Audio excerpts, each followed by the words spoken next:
அடியோர் விண்ணப்பம் சொல்லுகிறேன் கேளும் சாமி. முந்தி பிறந்தவன் நான், முதல் நூல் தரித்தவன் நான். ஆனை ஏறி பூமாலை சூடிய ஹரிச்சந்திர மகாராஜனை அடிமை கொண்டவன் நான். சாமி ஓராம் பிறப்பிலே உலகம் பிறந்தது, உமையால் பிறந்தார். இரண்டாம் பிறப்பிலே ஈஸ்வரன் பிறந்தார். மூன்றாம் பிறப்பிலே மகாவிஷ்ணு பிறந்தார். நான்காம் பிறப்பிலே நான்முகன் பிறந்தார்.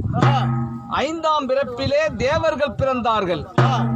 ஆறாம் பிறப்பிலே ஜீவ ஆத்மாக்கள் பிறந்தது. ஏழாம் பிறப்பிலே மானிடர் பிறந்தார்.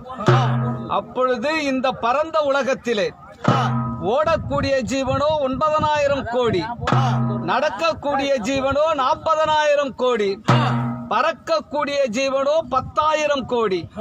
அப்பொழுது இந்த பூமியை சுமக்கக்கூடிய பூமாதேவிக்கு பாரம் தாங்க முடியாமல் அகில உலகத்தை சுமக்கக்கூடிய ஆதிசேஷனிடம் சென்று முறையிட்டு எழுதது. அப்பொழுது ஆதிசேஷன் தேவர்களிடத்திலே சென்று முறையிட்டு எழுதது. அப்பொழுது தேவர்கள் ஒன்று கூடி தேவர் சபையை கூட்டி தேவர் சபையிலே மாபெரும் விவாதம் நடந்தது. அப்பொழுது தேவருக்கெல்லாம் அதிபதியான தேவேந்திரனை கேட்டார்கள். பூமி பாரம் சுமக்க முடியாமல் ஆதிசேஷன் அழுகின்றது. பூமி பாரம் குறைய வேண்டுமென்றால் ஏது செய்வதென்று கேட்டார். பூமி பாரம் குறைய வேண்டுமென்றால் வீரஜாமுவனை அழைத்து வர வேண்டும் என்றார். சாமி வீரஜாமுவனை அழைத்து வர யாரை அனுப்புவதென்று கேட்டார்கள். வீரஜாமுவனை அழைத்து வர காளிதேவனை அனுப்பினால்தான் கடும் சீக்கிரத்தில் அழைத்து வர முடியும் என்றார். அப்பொழுது தேவர் சபையிலே காளிதேவன் அழைத்து நீ சென்று வீரஜாமுவனை அழைத்து வர வேண்டும் என்றார். அப்பொழுது காளிதேவன் சாமியிடத்திலே கேட்டான், சாமி வீரஜாமுவன் எங்கே இருக்கிறான் என்று. 7 கடல் தாண்டி திருப்பாக்கடலிலே தங்க கோல் கட்டி தவம் இருக்கிறான் என்றார். அப்பொழுது பார்த்தான் காளிதேவன், காலால் நடந்தால் ஆகாது என்று காக்கா வாகனம் ஏறி வீரஜாமனிடத்தில் போய் சேர்ந்தான். அப்பொழுது வீரஜாமனிடத்திலே ஆடும் பெண்கள் 1000, பாடும் பெண்கள் 1000 நட்டு வட்டம் கொட்டி நாடகசாலை நடந்து கொண்டிருந்தது. அப்பொழுது காளிதேவன் சென்று ஆவென்ற சத்தமும் அபயக்குரலும் இட்டான். அப்பொழுது பார்த்தான் வீரஜாமுவன் ஆடும் பெண்களை கையமுத்தி, பாடும் பெண்களை கையமுத்தி, நட்டுவத்தை கையமுத்தி, நாடகசாலையை கையமுத்தி, யாது காரணம் காளிதேவா என்று கேட்டார். அடே வீரஜாமுவா, உன்னை அழைத்து வரும்படி சாமியின் கட்டளை என்றார். அப்பொழுது வீரஜாமுவன் 60 மடிப்பு வெள்ளி கம்பிலியை உதறி தோளிலே போட்டு பெண்களை தண்டாயத்தை தூக்கி சாமியிடம் வந்து சேர்ந்தான் வீரஜாமுவன்.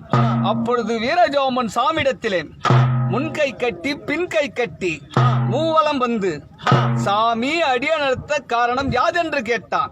அடே வீரஜாமுவா, நான் அழைத்த காரணத்தை கூறுகிறேன். உனக்கு உன் தாய் பேர் தந்தை பேர் தெரியுமா என்று கேட்டார். சாமி, என் தாயே சமுத்திரம், என் தந்தையே சூரியன், என் பெயர் வீரஜாமுவன் என்றான். அப்பொழுது வீரஜாமுவன் சாமியிடத்தில் கேட்டான், சாமி அடிய நடத்த காரணத்தை கூறும் சாமி என்றான். அடே வீரஜாமுவா, பூலோகத்திலே மானிடர்கள் அதிகமாகிவிட்டார்கள். ஆகையால் பாரெங்கும் பழமுதிர பறைசார்த்த வேண்டும் என்றான்.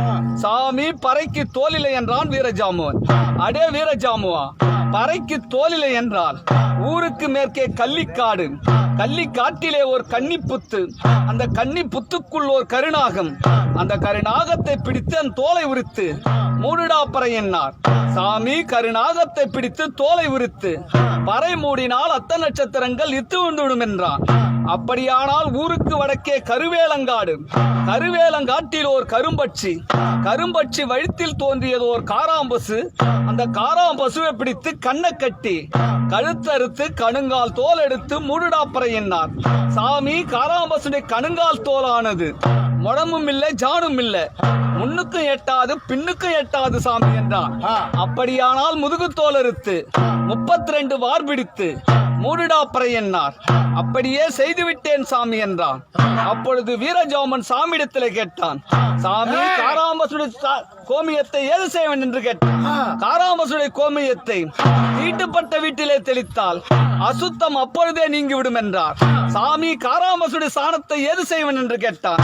காராம்பசுடைய சாணத்தை விரட்டியாக தட்டி வெயிலிலே உணர்த்தி அக்கினில் எரியவிட்டால் நெற்றியிலிடும் திருநீராகும் என்றார். சாமி, காராம்பசுடைய கொம்பு குழம்பானது ஏதுக்காக கேட்டான். காராமசுடைய கொம்பு குழம்பானது வாழுகின்ற பெண்களுக்கு சீப்பாகும் சிமிழாகும் குங்க பரணியாகும் என்றார். சாமி காராமசுடைய வாலிடம் தோலானது எதுக்காக கேட்டார். காராமசுடைய வாலிடம் தோலானது ஆளு அரசர் முதல் கட்டி காக்கும் தெய்வம் வரை வீசும் வெஞ்சாமரமாகும் என்றார். சாமி காராமசுடைய மாமிசத்தை ஏது செய்வன் என்று கேட்டான். காராமசுடைய மாமிசத்தை 7 பாகமாக போட்டுவிடு என்றார். சாமி 7 பாகம் யாராருக்கு என்று கேட்டார்.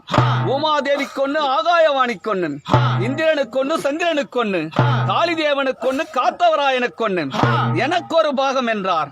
அப்படியே செய்துவிட்டேன் சாமி என்றான். அப்படியானால் பாரெங்கும் பழமுதிர சாத்திவா பறை என்னார். சாமி பறைக்கு கணிப்பில்லை என்றான் வீரஜாமுவன். அடே வீரஜாமுவா, பறைக்கு கணிப்பில்லை என்றால் காட்டில் இருக்கும் வேங்க மரத்தை வெட்டி சீவி செதுக்கி செப்பனங்குத்தி சாத்திவா பறை என்னார். சாமி காட்டில் இருக்கும் வேங்க மரத்தை 3 துண்டாக போட்டு விட்டேன். அதனுடைய அடித்துண்டு ஏதுக்காக கேட்டான். அடித்துண்டு பீமன் கதாயமாகும் என்றார். மொனத்துண்டு எதுக்காக கேட்டான். அர்ஜுனன் பேடிக்கு வில்லாகும் என்றார். அப்படியானால் நடுத்துண்டை எடுத்து சீவி செதுக்கி செப்பனங்குத்தி சாத்திவா பறை என்னார். அப்பொழுது வீரஜாமுவன் வெங்கல தமுக்கெடுத்து தோளிலே மாட்டி வெள்ளையான மீதேறி பார் எங்கும் பழமுதிரென சாத்தி வராம் பறைய. அப்பொழுது வீரஜாமுவன் காரூர் கம்மாள தெருவிலே கலந்து பறை சாத்தும் பொழுது கணிப்பானது தவறி கீழே விழுந்து விடுகிறது. அப்பொழுது பார்த்தான் வீரஜாமுவன் அந்த காரூர் கம்மாள தெருவிலே காரூர் கம்மாள பெண்ணோ தண்ணி குடம் எடுத்து குளகரைக்கு போறான். அப்பொழுது வீரஜாமுவன் அந்த காரூர் கம்மாள பெண் அழைத்து கணிப்பெடுத்து கையில் தரும்படி கேட்டான்.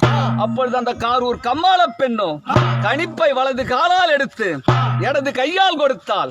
அப்பொழுது வீரஜாமுவனுக்கு மீசை துடித்தது, மின்கோபம் வந்தது, கண்கள் சிவந்தது, காந்தாளம் பிறந்தது. 5 கல கல்லையும் 60 புட்டி சாராயத்தையும் ஒரே வழியாக குடித்து விட்டு ஓங்கி அடிச்சான் ஒரு பர. 7 கடலும் 1 கடல் ஆச்சு. ஓங்கி அடிச்சான் 2வது பர. பொன்னும் பொருளும் பொடி பொடியா போச்சு. ஓங்கி அடிச்சான் 3வது பர. தேவலோகமே கிடுகிடுத்து போச்சு. அப்பொழுது வீரஜாமுவன் காய் உதிர கனி உதிர 6 மாசத்து பிண்ட அலறு என்று சாத்தி வராம் பறைய. சாமியாகப்பட்டவர் பார்த்தார். அடே வீரஜாமுவா, பழமுதிர சாத்திவா பறை என்றால் காய் உதிர கனி உதிர ஏன் சாத்துகிற என்று கேட்டார். சாமி அடியேனுக்கு பிழைப்பில்லை என்றான் வீரஜாமுவன். அடே வீரஜாமுவா, அடியேனுக்கு பிழைப்பில்லை என்றால் சின்னவங்க செத்தா சின்ன பணம், பெரியவங்க செத்தா பெரிய பணம், ஹரிச்சந்திரங்காசி 6 காசி, பாய்க்கரிசி வழிப்புண்டம், முக்காட்டு சீல முழசீல, இது எல்லாம் உண்டு என்றார். அப்பொழுது சாமியாகப்பட்ட வீரஜாமுவனிடத்திலே சொன்னார். அடே வீரஜாமுவா, இந்த பரந்த உலகத்திலே நல்லது செய்தோரும் உண்டு, கெட்டது செய்தோரும் உண்டு என்றார். அப்பொழுது வீரஜாமுவன் சாமியிடத்திலே கேட்டான்.